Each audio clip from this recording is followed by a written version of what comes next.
going on, everyone? 我是麦克老师. Today, I'm going to talk to some really smart kids. Now, I really wanted to go out and do a street interview of Shanghai 最牛的高中生, kind of similar to last year's Shanghai 最牛初中生的视频.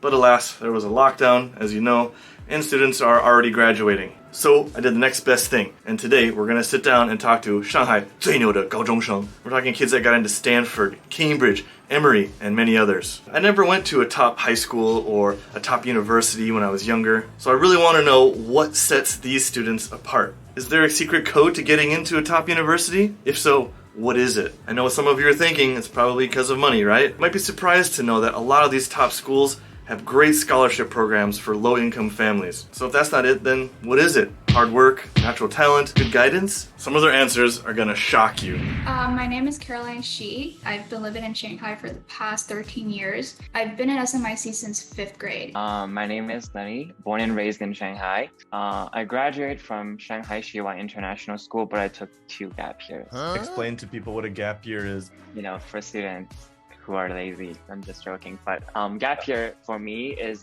a time to consolidate my financial stability. This is my personal significance as I am paying my way into Stanford. Wow. Also, gap year is an opportunity for me to explore my interests. My name is Dio, a Korean who is currently living in Shanghai, going to SMIC private school.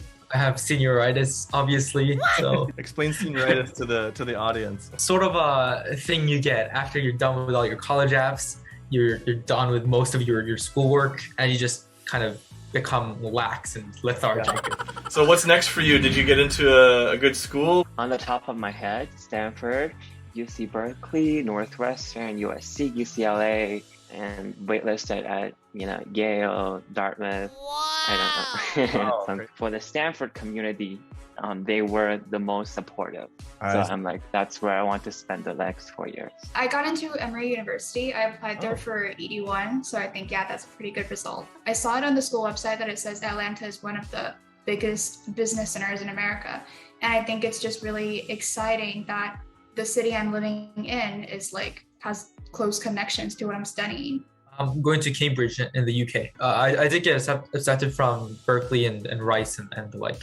I really like their teaching style because you get to interact one-on-one or one-on-two with professors and PhD students, really experts in your field. What are you planning on studying there? I'm still thinking film and media studies as I am a documentary activist.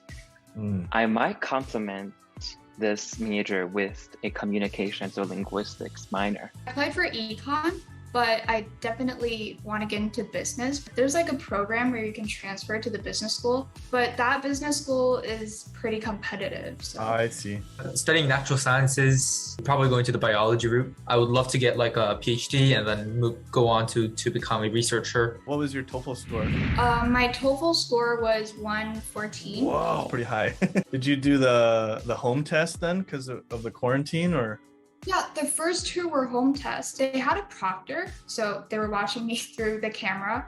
Okay. But they didn't talk to me or anything, so it was actually pretty chill. And I felt really comfortable during like the speaking section. 120. What? 120? Yeah. So do you speak any other languages outside of English, Chinese? I know Latin. I speak French, Korean, Japanese pretty well. I didn't go into TOEFL being prepared. I was kind of cocky, overconfident maybe. I got 30 for reading and listening. I got 29 for speaking. And then I got 24 for writing.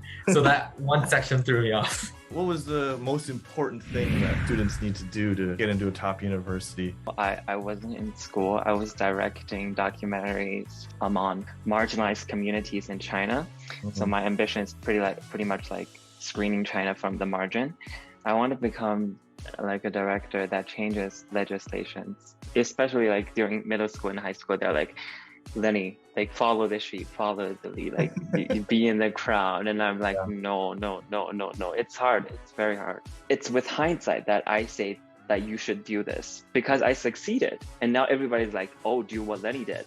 But when I did what I did, everybody was like hell no. I'm doing whatever I want to do. Like even for my documentaries, I didn't even add English subtitles to please admission officers. Yeah. I'm like, this is what I want to do. My target audience is Chinese. Sure. If you want to watch my documentaries, study Chinese, find a translator, whatever. Like during the interview, I actually like, I think I told the admission officer something like, you can reject me, something like that. Thing about me, I think like that's kind of special on my profile is that I attached like an essay based on like an economic issue that I've been paying attention to in China. And I think it just like shows how strong my interest about this subject is. I'd say the most important thing is being experienced and passionate and knowledgeable about your chosen major. When you're looking for opportunities to get involved with activities or extracurricular stuff outside of school, instead of just sticking to school clubs or school activities, reach out to other organizations for opportunities. These places are where you can learn the most about your intended major or your desired area of study. And I was able to get like a research intern position in the university lab. So I could get some hands-on experience doing cancer drug discovery research. Just don't be afraid of getting rejected, because then you can find other opportunities as well. I sat in a free consulting session with like China's most experienced college counselor. And then he asked a bunch of like really excellent students what they want to do. And they were like, oh, I want to go to Stanford. Oh, I want to be a researcher publishing things in science and da-da-da-da-da. And everybody there was like 14, 15.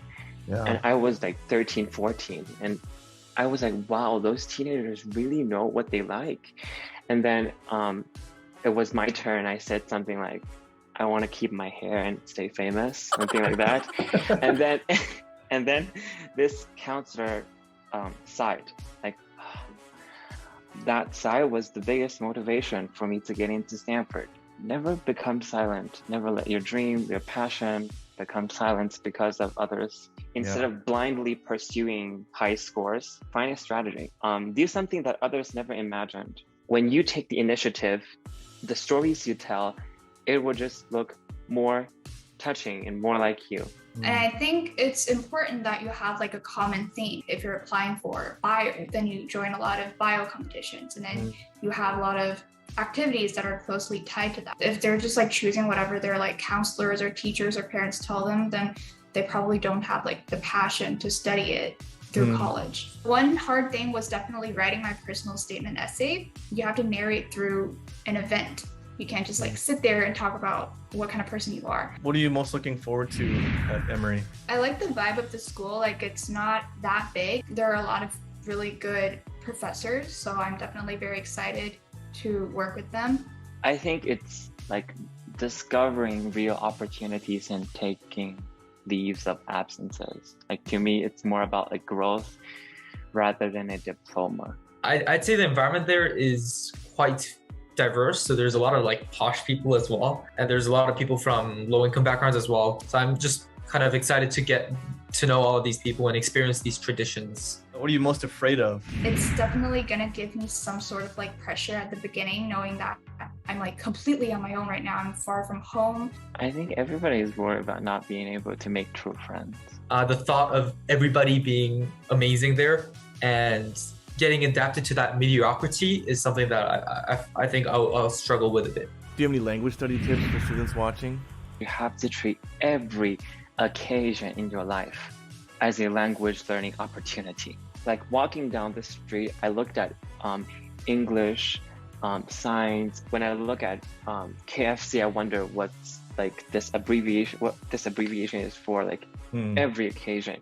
When I learn a language, like I tend to focus more on its speaking rather than its writing and things like that. And I want to communicate with people rather than, write a book. My English actually wasn't really good in middle school. I was really quiet. So I think I lost a lot of opportunities because of that, to like express myself and to just like talk to my teachers. I sort of just like pushed myself to talk more in English. And yeah, it was just like, I suddenly felt like it wasn't that scary. I think the most important thing is exposure.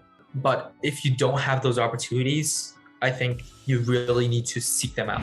So there you have it, secrets of the top students in Shanghai revealed. What piece of advice shocked you the most? Leave me a message below. I think the biggest takeaway for me was just seeing how passionate they were about their major years before they even applied to university. When I got to university, I didn't know what I wanted to do. I really admire these students because they had to work extra hard through the pandemic, doing lots of online classes, doing Toefl at home, and not really having graduation ceremonies because of the lockdowns. And if they can persevere through that, they're going to do amazing things in this world. I just want to say a personal thanks to all the students that sat down today to talk with me, and I'm back with more great educational content like this, hopefully minus the beard after lockdown. And until then, as always, stay safe, stay happy, stay healthy. 我是麦克老师，下次再见。